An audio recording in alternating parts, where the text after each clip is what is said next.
Fais-toi plaisir, lâche-toi. Franchement, on est là pour. Chavannes, Beñat Oshki et Savad Delay et Martin Pratt.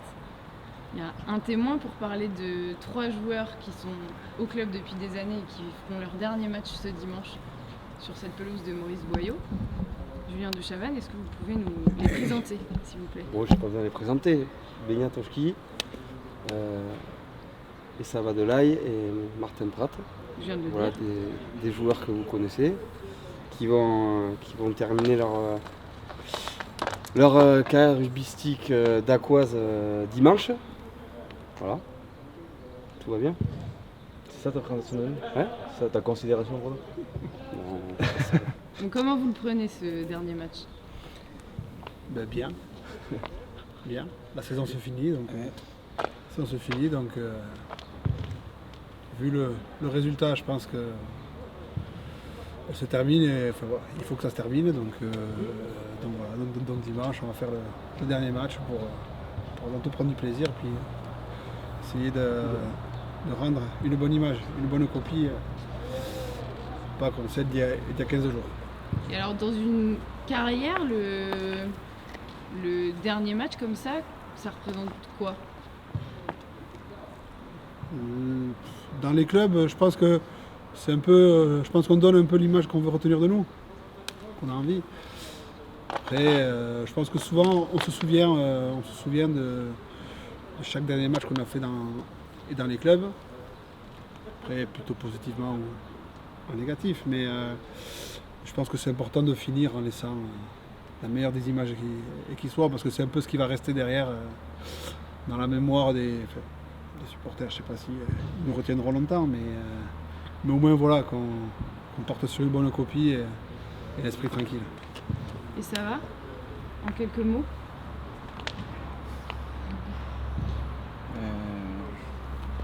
C'est surtout de l'émotion? Oui. Ça fait 6 ans que t'es là.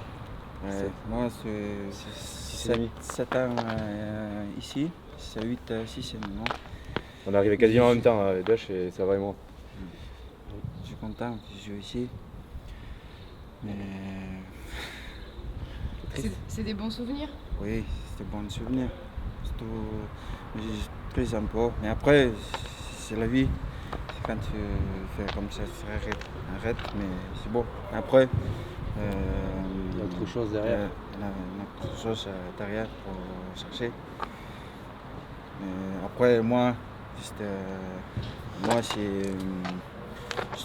sens bien ma vie. Après, peut-être 3 ans, il faut arrêter. Maintenant, je joue. Je suis content pour jouer au rugby.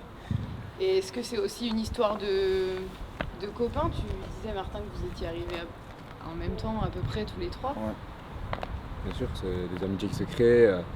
Et forcément, plus on passe de temps ensemble, et plus d'années ensemble, et plus les liens sont importants, sont intenses. Et puis en plus, on fait partie on va dire des mêmes postes. On joue derrière les 3, triangle arrière. Donc voilà, c'est un peu ces joueurs-là qui connaissent les mêmes matchs, les mêmes émotions, les mêmes victoires, les mêmes défaites, les mêmes performances à l'extérieur aussi. Donc voilà, ce dernier match, il permet aussi de se rappeler de tout ça. Et voilà, c'est beaucoup d'émotions. C'est une décision difficile à prendre? En fonction de chacun, évidemment. Bon, je pense que c'est toujours difficile. Si on pouvait, on jouerait jusqu'à la vraie retraite, jusqu'à 65 ans. Mais c'est pas possible parce que bon, il y a la vie, il y a les à côté, il y a forcément on avance, des fois il y a les familles s'agrandissent, donc il y a du boulot à la maison, il y a des envies aussi de monde professionnel plus réel peut-être, de stabilité dans la vision long terme aussi, d'avoir un travail pour plusieurs années. Et voilà, puis après il y a aussi le corps. On a tous des petits pépins durant toute la carrière et plus on avance, plus ça se fait ressentir. À part Beñat qui est toujours en forme, ça je ne comprendrai jamais. Mais donc voilà, c'est tout ça réuni. À un moment donné, la balance plaisir et contrainte, elle s'inverse. Et je pense que c'est là qu'il faut dire stop, en tout cas pour le milieu professionnel où ça demande quand même de s'entraîner tous les jours et de façon assez intense. Donc je pense que le risque il est d'aller trop loin et de régresser, de ne plus prendre de plaisir, et ça serait je pense le piège. C'est plus que des copains, plus que des parties un peu de la famille. Et oui, ça serre un peu la gorge. Bon, voilà, on va essayer de continuer à avancer quand même. C'est une belle page qui se tourne et bon, voilà, je sais très bien qu'on restera amis dans la vie et c'est bien ça le plus important, mais ça fait un petit pincement, oui. Qu'est-ce que vous garderez de ce club? En bien d'abord et en moins bien?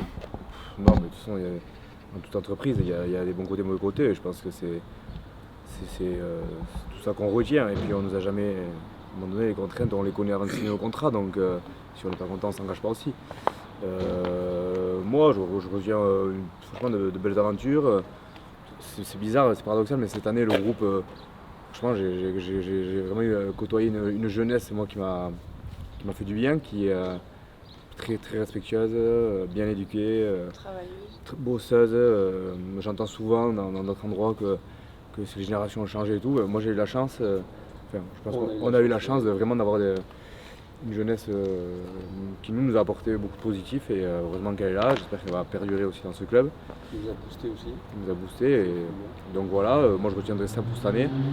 Et après, non, c'est des petites images, des flashs par-ci par-là, notamment en Pro 2 aussi, où on a eu des saisons difficiles, mais on a eu fait quand même des belles performances, des victoires extérieures, des choses comme ça, qui sont importantes quand on joue le maintien. Donc voilà, c'est plein de flashs comme ça, de bons moments dans les vestiaires, juste de se retrouver entre potes après des victoires. Et voilà, globalement, ce qu'on retient de ce club. Pour ma part, juste retenir le positif, parce que retenir le négatif, ça ne fait pas avancer grand monde.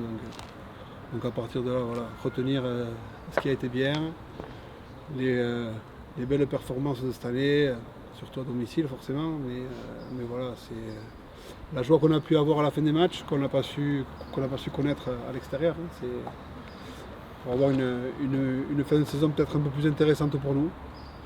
Mais voilà, je pense qu'on a fait des belles performances, le travail à payer. Ça n'a pas été simple tous les jours, et loin de là. Mais bon, voilà, on a su se retrouver au moins à certains moments de la saison. Et on parle aussi beaucoup de rencontres humaines, parce qu'au final, je pense que quand on sonde un peu les mecs qui ont arrêté, le rugby ça manque au début. Après, bon, les week-ends sans rugby aussi, ils sont bien, mais ce qui manque le plus, je pense, c'est ça. C'est ces liens sociaux, les rencontres qu'on a fait, qu'on côtoie moins forcément. Bon, on voulait profiter du moment aussi pour remercier les supporters, notamment la Peignac, c'est l'amicale du 15 d'Aqua. Voilà, on sait on les voit à chaque match à l'extérieur aussi, des longs voyages. Ils viennent nous supporter jusque très loin dans la France, donc voilà, on voulait les remercier aussi. Et voilà, vraiment. Ça fait du bien d'avoir des gens comme ça derrière nous qui nous poussent.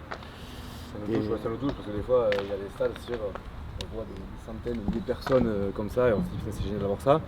Et ben nous on se déplace, c'était où le dernier déplacement là? À Nice, et on croise sur l'autoroute, ils avaient fait un petit bus, c'était 4. Franchement, pas tout jeune quoi, et d'être là, de faire cette route, ils consacrent leur temps, leur week-end et à leurs frais, leur argent aussi pour nous. Et ça touche forcément. Et voilà, je pense que c'est bien aussi de. Bon, ils savent très bien à quel point ça nous touche et c'est bien de leur dire aussi. Et voilà, ces gens-là vont continuer et sont toujours derrière l'US Dax et chapeau à eux.